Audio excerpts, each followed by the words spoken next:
AP bar council elections అయితే సక్సెస్ఫుల్గా పూర్తయింది. ప్రస్తుతం మనతో పాటు ఏపీ బార్ కౌన్సిల్ మెంబర్ అయితే బాలాజీ గారు ఉన్నారు. ఆయన ఒక గవర్నమెంట్ లీడర్ కూడా. ఆయనతో మాట్లాడదాం.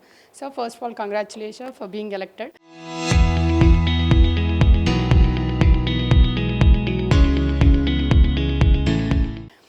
అసలు ఎలా రాయలసీమలో ఎక్కువ మెజారిటీతో గెలిచారు, ఎలా అనిపిస్తుంది? చాలా సంతోషించదగ్గ విషయము. డెఫినెట్గా రాయలసీమలో చాలామంది అత్యధిక ఓట్లు వేసి నన్ను గెలిపించినందుకు ముందుగా వాళ్ళందరికీ కూడా నా కృతజ్ఞతలు తెలియజేసుకుంటున్నాను.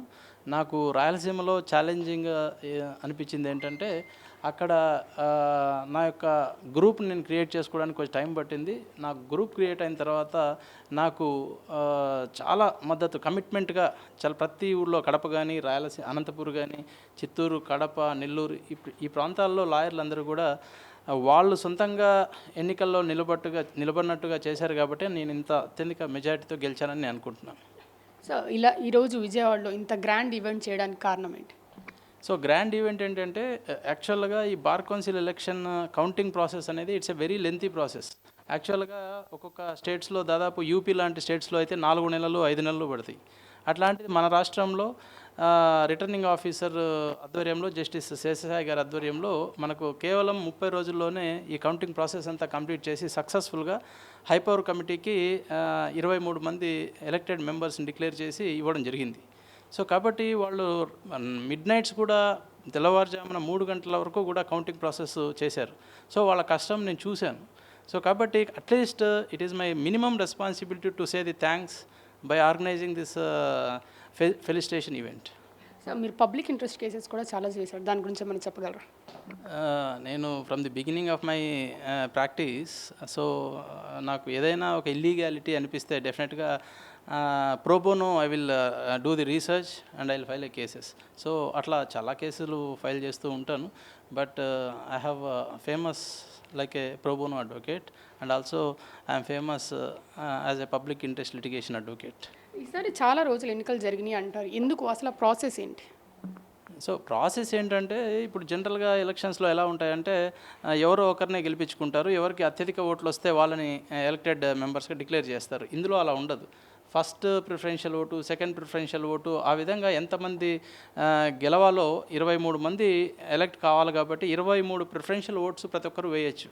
సో కాబట్టి ఈ ఎలక్షన్స్లో చాలా మ్యాజిక్స్ జరుగుతాయి. ఏంటంటే, సపోజ్ ఫస్ట్ ఓట్లతో 6th 7th ప్లేస్లో ఉన్న వాళ్ళు ఓడిపోయే అవకాశం కూడా ఉంటుంది.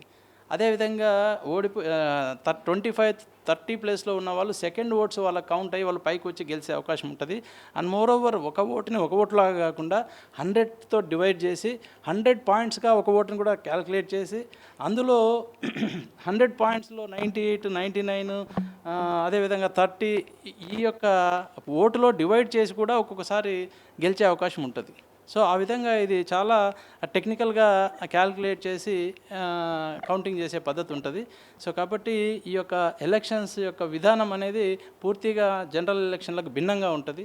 సో కాబట్టి ఈ ఎలక్షన్స్ చాలా అద్భుతంగా కండక్ట్ చేసి, అదేవిధంగా ట్రాన్స్పరెన్సీగా ఎలక్షన్స్ అన్నీ కూడా కండక్ట్ చేయడం జరిగింది. సో కాబట్టి ఈ యొక్క సక్సెస్ మీట్ అనేది పెట్టి ఖచ్చితంగా ఎవరైతే ఎలక్షన్స్లో ఇన్వాల్వ్ అయ్యారో, అదేవిధంగా ఎవరైతే ఎలక్ట్ కాబడ్డారో వాళ్ళందరికీ కూడా ఫెలిసిటేషన్ చేయాలనే ఒక దృక్పథంతో ఈ యొక్క పెద్ద ఈవెంట్ అనేది ఆర్గనైజ్ చేయడం జరిగింది. ఈ కొత్త బార్ కౌన్సిల్ టీమ్ టార్గెట్ ఏంటి, ఎలా పనిచేయబోతున్నారు మీరు? సో టీమ్ టార్గెట్ వచ్చేసి కేవలం మేము ఈ యొక్క న్యాయవాదుల యొక్క వెల్ఫేర్ అనేది ముఖ్యంగా మా యొక్క విధిగా ఉంటుంది. అదేవిధంగా డిసిప్లినరీ ప్రొసీడింగ్స్ కానీ, ఏదైతే మిస్కాండక్ట్, ఏదైనా ఒక న్యాయవాది మిస్కాండక్ట్కి లోపడితే వాళ్ళ మీద డిసిప్లినరీ యాక్షన్ కానీ ఈ విధంగా ఉంటుంది. అదేవిధంగా ముఖ్యంగా న్యాయవాదులకి ఇప్పుడు మెడికల్ ఇన్సూరెన్స్ అనేది ఎవ్రీ ఇయర్ ఇవ్వాలి, అది జరగడం లేదు. ఖచ్చితంగా మెడికల్ ఇన్సూరెన్స్ వచ్చే విధంగా ఖచ్చితంగా వచ్చే కమిటీ అనేది చర్యలు తీసుకోవాలని చెప్పేసి నేను కోరుకుంటున్నాను.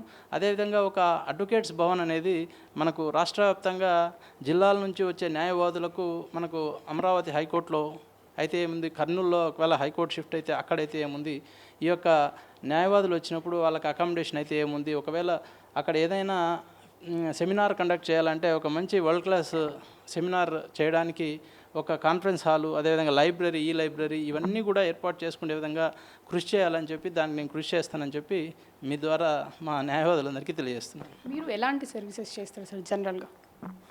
సర్వీసెస్ అంటే ఇప్పుడు as an advocate whoever come to me అంటే ఎవరైనా క్లయింట్స్, లిటిగెంట్స్ ఎవరైనా వస్తే డెఫినెట్గా వాళ్ళ కోసం న్యాయం చేయడానికే ప్రయత్నం చేస్తాము, కేసులు ఫైల్ చేస్తాము. అదేవిధంగా ఇప్పుడు ప్రభుత్వ న్యాయవాదిగా పనిచేస్తున్నాను. దాదాపు 8 departments, R&B, transport, tourism, sports, అదేవిధంగా ఇండస్ట్రీస్, లేబర్, ఈ డిపార్ట్మెంట్స్ అన్నిటికీ కూడా నేను ప్రభుత్వ న్యాయవాదిగా పనిచేస్తున్నాను. సో నా యొక్క విధి ఏంటంటే ప్రభుత్వంకి వ్యతిరేకంగా వేసే కేసులు మనము ప్రభుత్వం తరఫున వాదించి గెలిపించడానికి ప్రయత్నం చేస్తాను. అదేవిధంగా సివిల్ లిటిగేషన్స్ ఏవైనా వస్తే ప్రభుత్వం రెస్పాండెంట్స్ కాని కేసులు ఏవైతే ఉంటే అవి కూడా నేను డీల్ చేస్తూ ఉంటాను. Thank you once again, congratulations. So చూసారు కదా, ఈరోజు లబ్బిపేటలో అయితే బాలాజీ గారు గెలిచిన 23 బార్ కౌన్సిల్ మెంబర్స్ని అయితే గౌరవించాలని అనుకున్నారు. ఇది ఇక్కడికి వచ్చి కెమెరామెన్ కిషోర్తో అథా మొహమ్మద్ RTV, విజయవాడ.